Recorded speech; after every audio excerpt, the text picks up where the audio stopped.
की सच्चाइयों को जान पाओगे। आप खुदा के वचनों पे चलने वाले होगे। कोई क्रोध आपकी लाइफ का हिस्सा नहीं है, कोई विरोध आपकी लाइफ का हिस्सा नहीं है। खुदा का मसा आपकी लाइफ का हिस्सा है। खुदा की आग आपकी लाइफ का हिस्सा है। खुदा का रहम आपके जीवन का हिस्सा है। उसका रहम आपके नस्ल दर नस्ल का हिस्सा है। प्रभु अपने वचन से जो आपकी अगुवाई करता है वो आपको कभी गिरने ना देगा। आप कभी पीछे ना हटोगे। आप कभी दुखी ना रहोगे। बल्कि जो दुखी है वो जय जयकार के साथ वापस आएगा। जो मारा मारा रहता है वो खुशियों के साथ भर जाएगा। जो बैकस्लाइड है वो कब्रों की ओर लौट आएगा। हमें ऊंचा करेगा, गवाही के साथ खड़ा करेगा।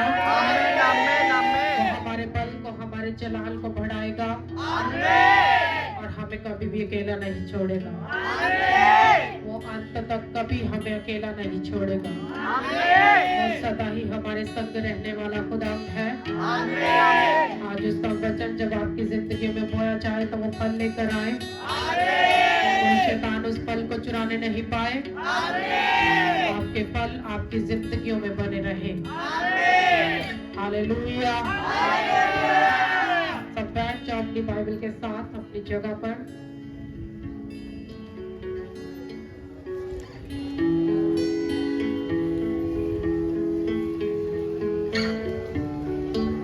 वचन कहता है कि वो जितने खुदा के रूह से बुलाए गए हैं, उसके रूह के मुआफिक बुलाए गए हैं, उन सब के साथ भलाई होती है। उनके सब के साथ क्या होती है?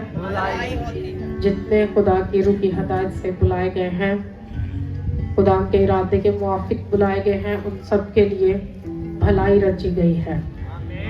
हालेलुया। उनके लिए क्या रची गई है? आपके लिए भलाइयाँ रची गई हैं। कोई बुराई नहीं रची गई, बल्कि आप सबके लिए भलाई रची गई है। सभी भाई जो वो इस तरफ हो जाए। इफ्सियों का खत उसका 5 बाब निकाले।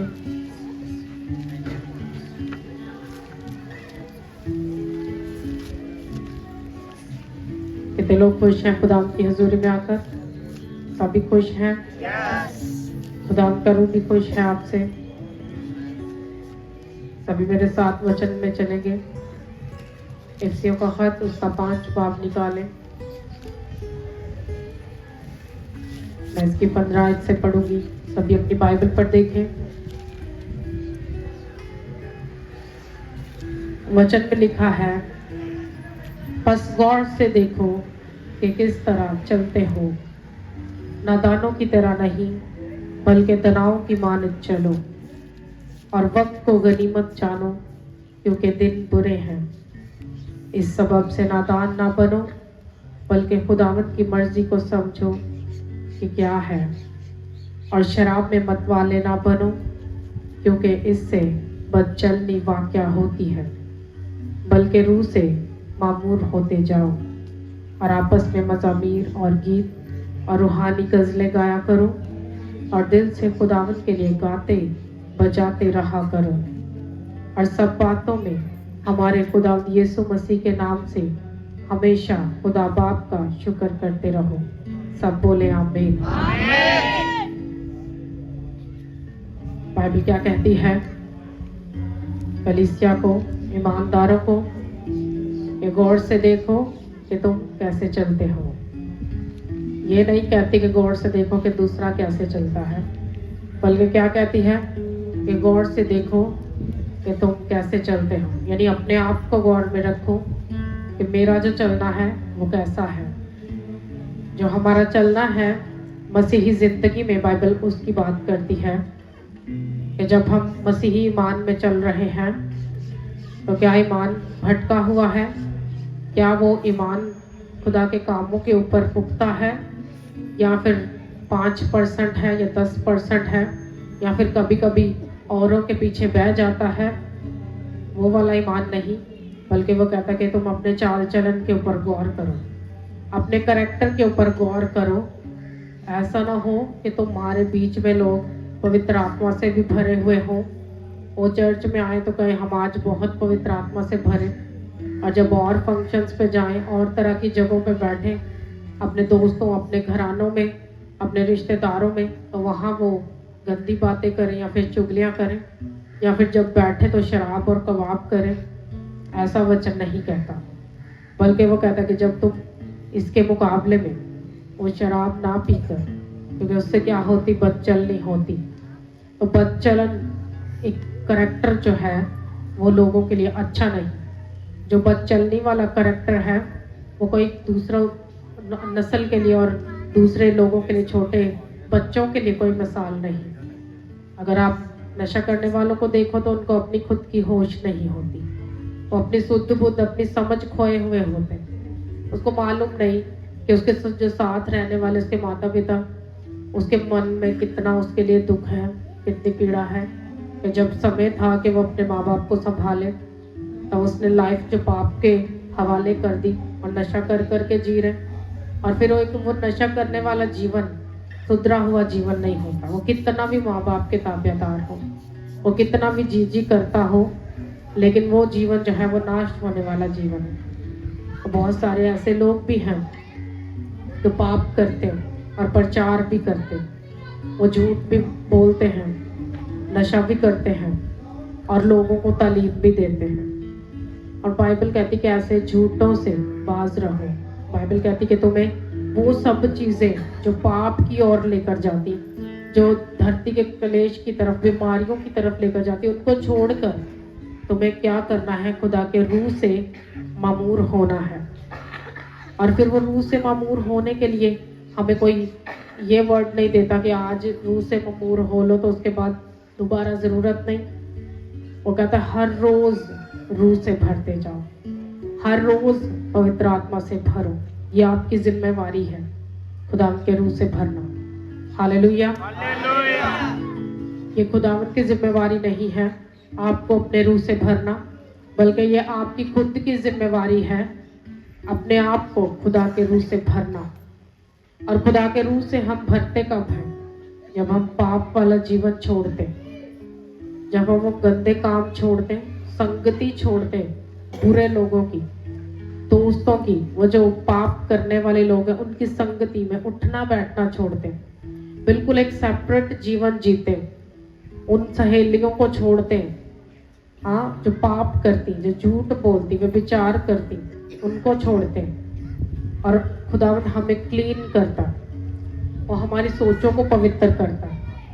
अगर आपकी सोचें पवित्र नहीं, आप पवित्र आत्मा से नहीं भर सकते। अगर आपका मन पवित्र नहीं, पवित्र आत्मा कभी आपके अंदर नहीं आएगा, क्योंकि वो गंदी जगहों पे नहीं आता, वो बुरे विचार वाले मन में नहीं आएगा। बुरे विचारों का मतलब नहीं कि आप दूसरों के लिए बुरा सोचते हो, वो बुरे विचार जो शैतान मन में डालता, वो पाप करने के विचार जो शैतान मन में डालता है, वो गंदा देखना, वो गंदा बोलना। और एक हृदय जो है वो कभी भी खाली नहीं रहता। जब वो शैतान का घर होता है, पाप का घर होता है, फिर वहाँ पवित्र आत्मा नहीं बसता। पवित्र आत्मा रहता है उनके बीच में जिनके हृदय जो है वो पवित्र है, जिनके हृदय जो है वो साफ हैं, माफी वाले हैं। वो अपना कोई गलती करे तो उसका बदला लेने नहीं चले जाते, कोई उसका पाप करे तो वो पीछा नहीं करते, कोई उसको धोखा दे तो वो भी उसके बदले में धोखा नहीं करते, बल्कि हर तरह से करैक्टर जो है वो शुद्ध है, हर तरह से जो चाल चलन है वो पाप से बाहर है। ये भाइयों में प्रेम है। अगर भाइयों में प्रेम नहीं तो आपका करैक्टर शुद्ध नहीं, आपका करैक्टर पवित्र नहीं।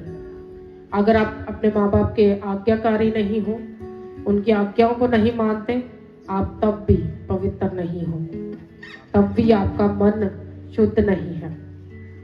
अगर आप अपने हस्बैंड के अधीन नहीं हो, हस्बैंड जो है अपनी वाइफ से चोरी करता है, वो अधीन नहीं, हाँ, उसका प्रेम पक्का नहीं अपनी वाइफ के साथ, तो तब भी आपका मन शुद्ध नहीं।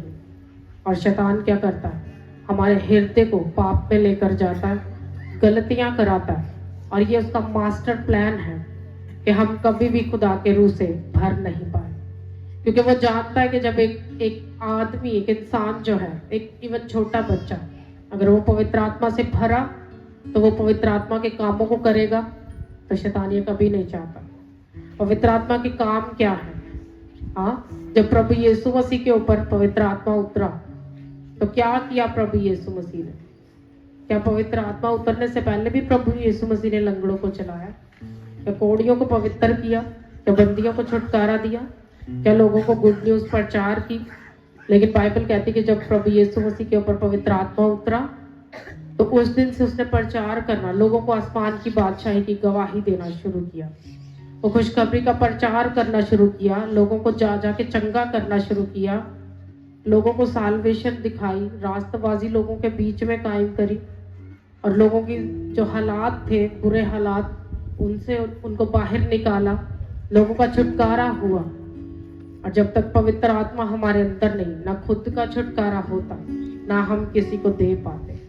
तो प्रभु यीशु मसीह ने कहीं पे भी दो भाई झगड़ रहे थे तो उनको आपस में सलाह नहीं दी कि तेरा इसने बुरा किया तू भी इसके साथ ऐसा ही करना, बल्कि जहाँ पे लोगों के माइंड सेट नहीं थे, जहाँ पे लोगों के हालात अच्छे नहीं थे, जहाँ पे जो यंग लोग थे उनमें पाप था, तो प्रभु यीशु मसीह ने उनको तमसीलों में वो बातें समझाई जो उनकी समझ से बिल्कुल परे थी। और इसीलिए शागिर्द बाइबल कहती है कि प्रभु यीशु मसीह से आपस में पूछते कि प्रभु तो जब लोगों में होता है तो तू इतनी गहरी गहरी भेद की बातें तमसीलों में करता है, जब हमारे साथ करता है तो सभी साफ बातें करता है। तो प्रभु यीशु मसीह ने कहा कि तुमको उनकी समझ दी गई, तो बाहर वालों को उनकी समझ नहीं दी गई, इसलिए मैं उनसे भेद की बातें कहता हूँ कि वो सुनकर मन ना लगाए और बचाए ना जाए। लेकिन प्रभु यीशु मसीह किनसे प्रेम करता है?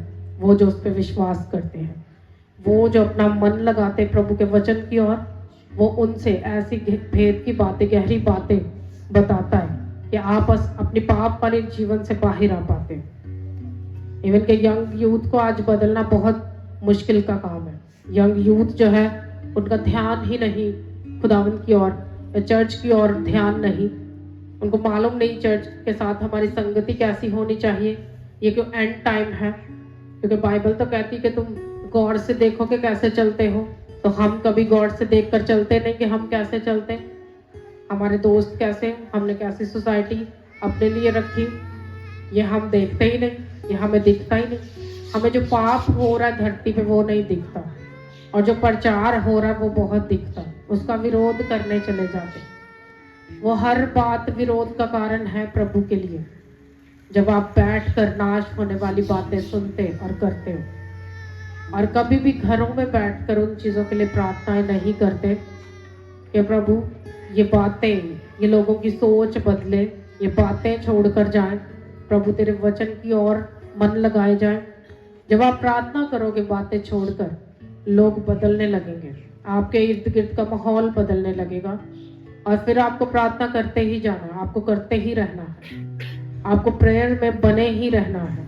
ऐसा नहीं कि आज कर ली, कल काम की, परसों थोड़ी कम, और उसके बाद फिर कामों में बिजी हो गए। तो नए नए हम प्रभु के पास आते, हम बड़ा जोश दिखाते और बड़ा अपना दिखाते प्रभु को, सुबह शाम दोपहर आना पसंद करते हैं, और जब हमारी लाइफ में कोई काम होता है फिर मौजा लेने तक हम रुके रहते हैं, काम हल हो जाता है फिर हम पीछे हट जाते, खुदा से दूर हो जाते। तो हमारा खुदा है वो हर दिन एक जैसा रहता है। तो ऐसा नहीं कि आज ज़्यादा काम कर लिया कल कम, और फिर अगले दिन पता नहीं उसने कहीं और चले जाना, नहीं, वो सदा ही हमारे संग रहता। बात तो आपके मन की है, वो कितना शुद्ध है, बात आपके करैक्टर की है, आपके चाल चलन की है कि उसको कैसे चलते हो। और बाइबल कहती है कि बेवकूफ़ों के जैसे मत बनो, नादानों के जैसे मत बनो, बल्कि तनावों के जैसे बनो। और नादानों के जैसे नहीं जिनमें समझ नहीं, कि उनको एक बात बार बार रट्टा लगानी पड़े और फिर भी उनको याद ना हो, बल्कि वो कहता है ऐसा कि मन फिर आने वाले बनो। एक बात जो तुमने खुदा के घर से सुनी कि मुझे पाप से बाहर आना है, तो पाप से बाहर आने के लिए वो कहता है कि तुम में से किसने अपने जान का कफारा दे दिया, कि बदी को छोड़ने के लिए तुमने कोई क्रूस उठाई हो या फिर अपनी जान तक दे दी हो। कोई ऐसा नहीं कि जिसने अपनी जान तक दे दी हो पाप को छोड़ने के लिए। हम तो पाप छोड़ने के लिए कभी डिसीजन भी नहीं लेते, कभी फैसला भी नहीं लेते अपनी जिंदगी के, मुझे मेरे अंदर ये पाप है, मुझे दिखे मेरे अंदर, उनको छोड़ने के लिए कभी फैसला भी नहीं लेते। तो कैसे हम पवित्र आत्मा से भर सकते, कैसे हम खुदा के नजदीक रह सकते? हमें हर रोज पवित्र आत्मा से भरना होता है, हर दिन हमें खुदा के रूह से भरना होता है।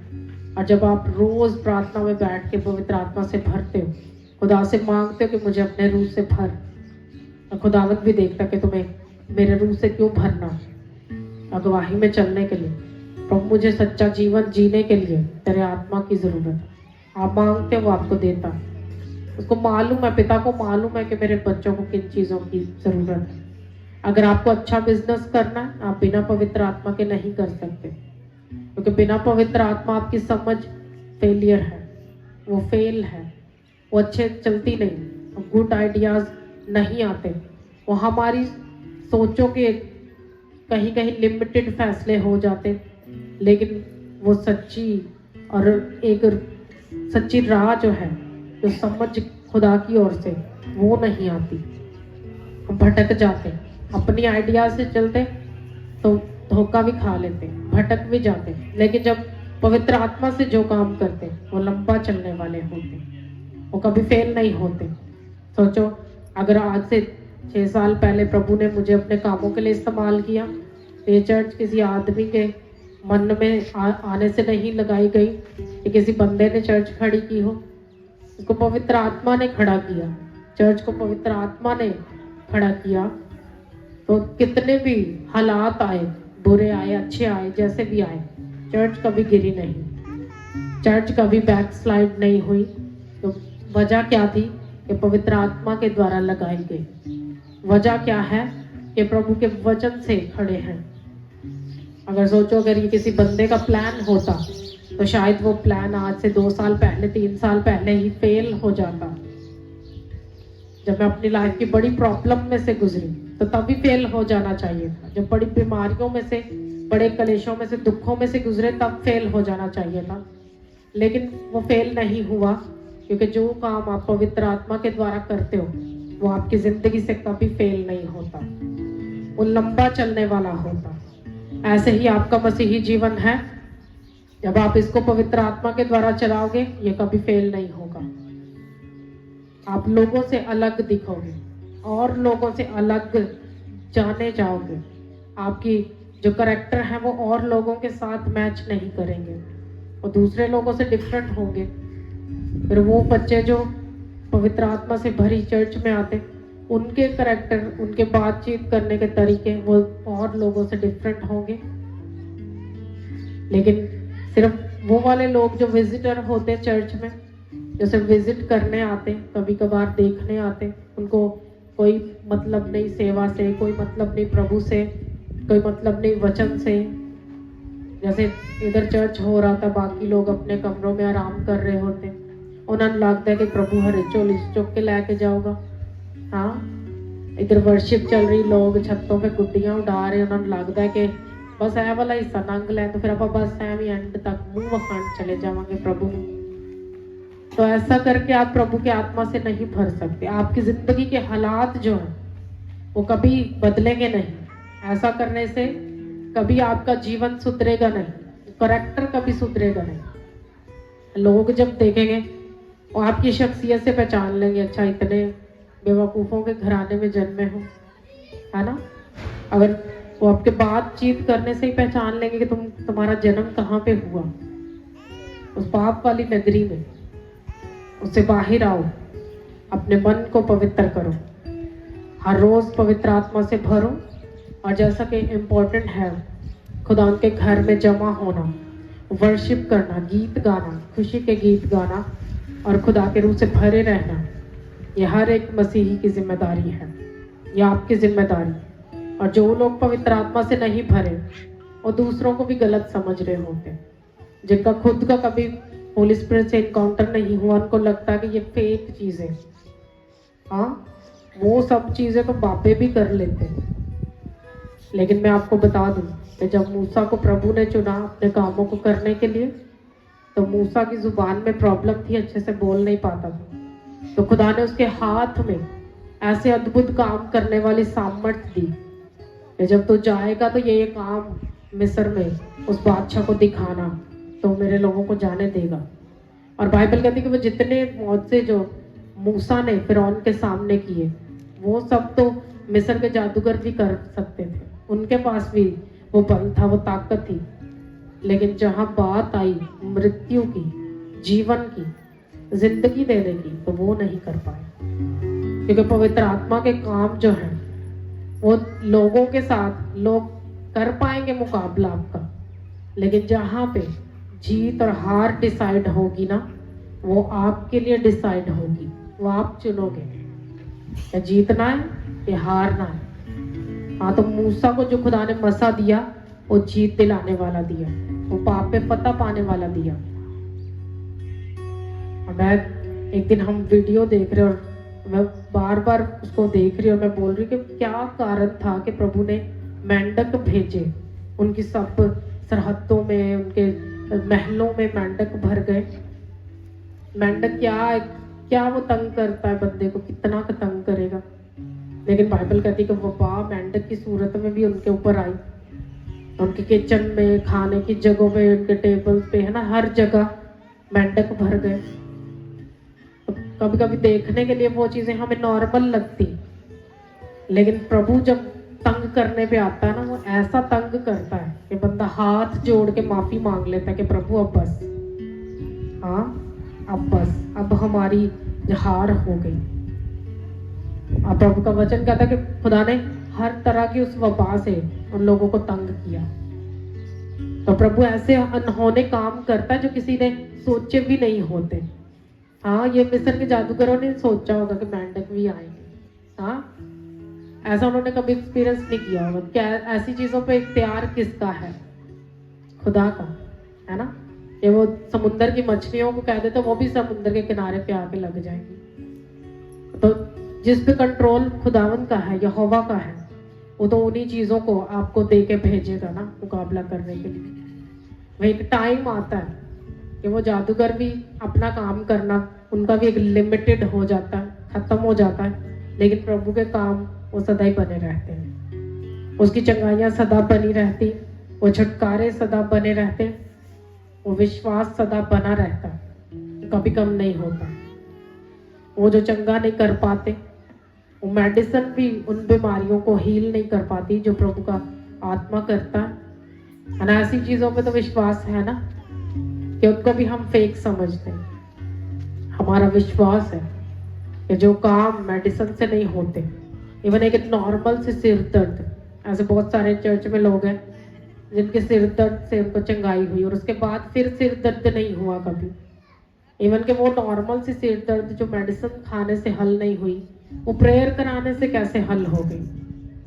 सोचो, जिस सिर दर्द के पीछे शैतान का हाथ है, वो मेडिसिन से हल नहीं होगी। हालेलुया। तो इसीलिए लोगों को वो चीजें नॉर्मल लगने लगती हैं, हालांकि उसके पीछे शैतान आपकी जिंदगियों पे वार करता है। और अगर आप पवित्र आत्मा से भरे हो, आप शैतान के कामों को नाश करने वाले होगे। अगर आप पवित्र आत्मा से भरे हुए हो, हर दिन आपका कैरेक्टर बदलता जाएगा, हर दिन आपका काम करना बदलता जाएगा, हर दिन आपका विश्वास बढ़ेगा प्रभु के ऊपर, और आप अपने टेस्टिमनीज के द्वारा दूसरों को भी बचाने पाओगे। हालेलुया। और कहता पवित्र आत्मा से भरते जाओ, रूह से भरते जाओ। ये नहीं कि अंदाजे लगा लगा के जी रहे, हाँ, अंदाजे लगा लगा के कभी निशाना चूक जाए तो फिर मौत भी हो सकती। इससे अच्छा है कि पवित्र आत्मा से भरे रहें। इससे अच्छा है कि पवित्र आत्मा से रोज सीखें, रोज पूछें कि प्रभु मेरे लिए तेरी मर्जी क्या, आज मैं जाऊं या ना जाऊं, आज मैं बाहर जाऊं कि ना जाऊं। ऐसे लोग हैं जो रात का समय प्रभु में बिताने वाला, वो और जगहों पे बिता लेते हैं सारी सारी रात, लेकिन प्रार्थना में सारी रात नहीं बिताते। कारण क्या? कारण क्या? करैक्टर पवित्र आत्मा वाले नहीं, अपने करैक्टर पे काम नहीं करते। आदम जब अपने करैक्टर पे काम करेगा, वो अपनी सब तरह की मुसीबतों से छूट जाएगा। वो सब तरह की मुश्किलों से बाहर आने पाएगा। जिस दिन आप अपने करैक्टर पे काम करोगे, जिस दिन यंग लोग अपने करैक्टर पे काम करेंगे, वो गंदे ख्यालों से छूट जाएंगे, वो गंदे चाल चलन से छूट जाएंगे, है ना। फिर आप लड़कियों की ओर से ध्यान उठाकर आप पवित्र आत्मा को प्रभु के स्वर्ग से आता हुआ देखने की ओर ध्यान लगाओगे। आज देखा मैंने छोटे छोटे यंग जो 10-12 साल के लोग हैं, वो भी सेम व्यभिचार में, उनके भी आंखें जो है वो कंट्रोल में नहीं, उनकी जुबान कंट्रोल में नहीं। तो सोचो प्रभु हमें कितना ज्यादा हर दिन अपने हृदय को पवित्रता में रखने के लिए बात करता है और कहता है हर दिन रूह से भरते जाओ। और जिन्होंने प्रभु पे जिम्मेवारी डाली ना कि प्रभु ने हमें अपने रूह से भरना, तुम बैठे रहो 50 साल भी तुम नहीं भरोगे, वो नहीं कभी भरेगा। तुम्हें अपने करैक्टर पे काम करना होगा। तुम झूठ बोलने वाले नहीं हो, पवित्र आत्मा मांगो वो तुम्हें भर देगा। तुम गालियां बकने वाले नहीं हो, पवित्र आत्मा पे मांगो, प्रभु से प्रार्थना ही करो, वो तुम्हें भरेगा। अगर तुम गंदा देखने वाले नहीं हो, पवित्र आत्मा से भर जाओगे। लेकिन अगर हमारा कमरा जो हृदय का वो खाली नहीं है, उस पे शैतान कुर्सी रख के बैठा है, अपना तख्त लगा के बैठा है, अगर वो खाली नहीं है तो उस किराए के मकान में आपने उसको तो रखा हुआ, लेकिन जिसका है मालिक को उसको रखा नहीं। तो पवित्र आत्मा का घर है हमारा जो हृदय है, हमारा जो मन है, वो पवित्र आत्मा का घर है, उसके रहने का घर है। अगर उसको आने नहीं देते अपने मन में, वो रहेगा तो एक ही सूरत में, जब आपका करैक्टर शुद्ध होगा। दूसरों पे उंगली उठाने वाले नहीं, अपने ऊपर जो है वो ध्यान करके चलने वाले। अगर प्रभु देख नहीं भी रहा, हमें दिख भी नहीं रहा, वो तो देख रहा है, तो इस बात का डर मानते हुए कि हमें पाप नहीं करना, हमें चुगली नहीं करनी, बल्कि हमें हर दिन पवित्र आत्मा से भरना, हर दिन प्रभु के कामों को करना, पिछले दिन से ज्यादा करना और चर्च को इम्पोर्टेंट देना, खुदा की बादशाही को अपनी जिंदगी में सबसे ज्यादा इम्पोर्टेंट करना है। ये सबसे ज्यादा जरूरी है प्रभु के काम करने। अगर कोई फंक्शन मिस हो जाए तो हो जाए, प्रभु का दिन कभी भी खराब नहीं होना चाहिए। आप खुदा के रूह से भरने चर्च में मौजूद होने चाहिए। तो बहुत लोग गलतियां करते हैं और जिस दिन चर्च का होता है काम पे चले जाते हैं। चर्च संडे चर्च में आने का होता है, वो फंक्शन अटेंड करने चले जाते हैं और सभी बेवकूफ़ों की तरह, नादानों की तरह संडे ही अपनी शादियां, मैरिजेस सब संडे ही रखते हैं। जबकि बाइबल कहती है ये मैं तुम्हें प्रेयर करने का दिन दी, ये वचन के मुताबिक तुम्हारी इबादत का दिन है। तुसी उसे ब्याह करन तुरे हो, है ना। उस नियम को अपनी लाइफ से हटाओ, उसको कैंसल करो। जो भी शादियां करने से प्रभु ने मना नहीं किया, और भी दिन है, करो, सब कुछ अवेलेबल होगा। रिश्तेदार नाराज होते हैं ना, हाँ रिश्तेदारी टूटेगी नहीं, वो छुट्टी करके भी आ जाएंगे मैरिज पे, लेकिन संडे आपका प्रभु को ही जाना चाहिए। जब आप अंदर से प्रेम दिखाते हो प्रभु को, वो आपकी जिंदगी के ऊपर काम करता है, वो आपकी चीज़ों को ध्यान में रखता है, आपको कभी दुखी नहीं रहने देता, आपकी बरकतें आपसे छीनी नहीं जाती। शैतान वार करके हर दिन फिर आपको बैड न्यूज़ नहीं देता, बल्कि आपके साथ जुड़ी चीज़ें वो तरक्की करने लगती। जितनी चीज़ें आपके साथ जुड़ी होती वो फल लाने वाली होती। आपके बच्चे आपके अधीन रहकर काम करना शुरू हो जाते, अधीन रहकर। वो चोरी नहीं करते, वो पाप नहीं करते, वो माता पिता के पाप करते रहते लोग सारी सारी उम्र, और फिर उसके बाद वो कभी भी उस पाप से मन नहीं फिराते। आपको मन फिराना, अपनी गलती से मन फिराना, अपने से छोटों और बड़ों का जो है वो ऑनर रखें, इस बात को याद रखें और कभी भी भूले नहीं। अपने करैक्टर पे काम करें। जब आप करैक्टर पे काम करोगे, अपने चाल चलन पे काम करोगे, आप एक पवित्र कलीसिया ठहरोगे, एक फल लाने वाली कलीसिया ठहरोगे। हालेलुया, जोर से बोलो हालेलुया। बाइबल कहती है कि तुम में से कोई भी एक दूसरे को धोखा ना दे, पाप करके, नाफरमानी करके, क्योंकि स्वर्ग में भी प्रभु को नाफरमानी करके शैतान ने धोखा ही दिया, है ना, ऐसी खिलाफत की। तो ऐसा ना हो कि तुम नाफरमानी के फर्जंद ठहरो, ऐसा ना हो कि लगे कि तुम भी उसके जैसे हो। तो हमें अपने आप को, अपने चाल चलन को खुदा के वचन की ओर लगाना, हर दिन अपने ऊपर काम करना, हर दिन अपने करैक्टर पे काम करना, और दूसरों को कम पवित्र, अपने आप को ज्यादा पवित्र नहीं समझना। हाँ, ऐसा करके भी हम पाप करते हैं। जब आप दूसरों को पापी समझते हैं और अपने आप को बड़ा पवित्र समझते हैं, हाँ, तब भी हम गलत होते हैं। क्योंकि बाइबल कहती है कि तुम में से हर एक दूसरे को क्या जाने, अपने से, हाँ, क्या जाने, बेहतर जाने, अपने से दूसरों को बेहतर जाने। वचनों को हमेशा याद रखें, वचन को हमेशा याद रखो, आप कल गलतियां करने वाले होंगे। जब वचन हमें याद नहीं होते तो हम गलतियां करते, जब वचन याद होता हम कम गलतियां करने वाले होते। हालेलुया। तो वचन यही कहता है कि अपने से दूसरों को क्या करो, बेहतर जानो। सोचो कि किसी का पाप उसको जताना नहीं, किसी को पापी नहीं कहना, या किसी को हरामकार नहीं कहना, या किसी को शैतान ही नहीं कह देना। हाँ, शैतान हमारी इन बातों को सुनता है और फिर वो काम करता है लोगों की जिंदगियों में, और फिर वो रिजल्ट आता है, बॉडी में रिजल्ट आते हैं बोले गए वर्ड्स के। क्योंकि बाइबल कहती है कि आदमी अपने मुंह के फलों को खाता है, और जो बोलता है, जो कहता है, वही उसके साथ होता है, वही उसकी जिंदगी में फल आता है। तो अगर आप चाहते हो कि आपकी जिंदगी में अच्छे फल आए, आपकी जिंदगी के दिन अच्छे हो, और आप अपने बुढ़ापे में जाते जाते एक महान शख्स बनो, एक महान काम करने वाले, हाँ, महान योद्धा की तरह रहो इस धरती के ऊपर, तो फिर आप अपनी जिंदगी में, अपनी उस उम्र में भी भलाइयां देखने पाओगे। लेकिन बहुत सारे लोग तो 50 से डाउन डाउन डाउन जाना शुरू हो जाते, 50 तक जाते तो उसके बाद वो बीमार रहना, कमजोर होना शुरू हो जाते। लेकिन बाइबल ऐसा नहीं कहती। दाऊद जो था वो इतना बलवान शख्स था, ये बुढ़ापे में भी, जब बूढ़ा हो गया, मरने का टाइम आ गया, तब भी उसकी बॉडी इतनी, कह लो कि गर्म नहीं होती थी, इतना खून में, कह लो कि दम था, लोगों को टोटके लगाने पड़ते थे।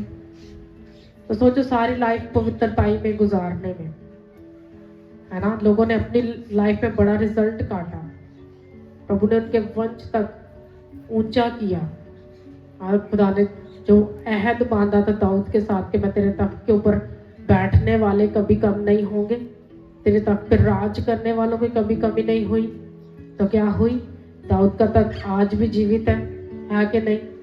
उस तख्त पर राज करने वाला आज भी जीवित है कि नहीं? बताएं कलीसिया, वो कौन है? ऊंची बोलो, वो प्रभु यीशु मसीह है। जो वाचा खुदा ने बांधी दाऊद के साथ, उसके सारे जीवन में, कि तेरे तख्त पे बैठने वाले कभी कम नहीं होंगे। इसका मतलब आज अगर धरती के ऊपर दाऊद नहीं है, लेकिन उसका तख्त तो राज मौजूद है। हाँ, दाऊद की असल और नस्ल प्रभु यीशु मसीह पूरे तख्त और राज के साथ हेवन में पूरा ही रूम रखता है, और इस धरती के लोगों को भी लेने आने वाला है। हालेलुया। वो हमें भी लेने आने वाला है। कोई फेक बादशाही नहीं प्रभु यीशु मसीह की, और जिससे वो जन्मा, जिसके वंश से जन्मा, कोई फेक करैक्टर नहीं, करैक्टर पे काम करने। दाऊद को आता था करैक्टर पे काम करना, गलती करता है तो माफी भी मांगनी प्रभु से, गलती करके छुपानी नहीं। ये उसकी खासियत थी कि दाऊद को गलती करके छुपाना नहीं आता था, और यही बात उसको जीत दिलाने का कारण होती, हर पाप के ऊपर जीत पाता। इनके जो लोग गलती करके फिर छुपा लेते हैं, उसका असर भी लाइफ में आता है। पाप करके छुपाते नहीं, प्रभु के आगे कन्फेस करते हैं, खुदा माफ भी करता है और समय पे ऊंचा भी करता है। आपकी ब्लेसिंग का टाइम थोड़ा लेट हो जाता है, लेकिन प्रभु आपको कभी छोड़ता नहीं। हालेलुया। तो ऐसा बनो शुद्ध मन वाले कि प्रभु को पसंद आओ। आमीन। ऐसा बनो पवित्र मन वाले, ऐसा हया रखो एक दूसरे के लिए। विश्वास दृढ़ होना चाहिए, पक्का विश्वास होना चाहिए खुदा के कामों पे, कि अगर शैतान हमें आजमाने आए, दुनिया के हालातों से हम आजमाए जाएं, लेकिन हम पवित्र ठहरे। हम प्रभु के रूह से भरे रहें, माफ करने वाले, एक दूसरे की बढ़ोतरी आत्मा में करने वाले हों। हालेलुया। अपने हाथों को उठाओ ऊंचा कलीसिया, सभी अपने हाथों को ऊंचा उठाएं चर्च।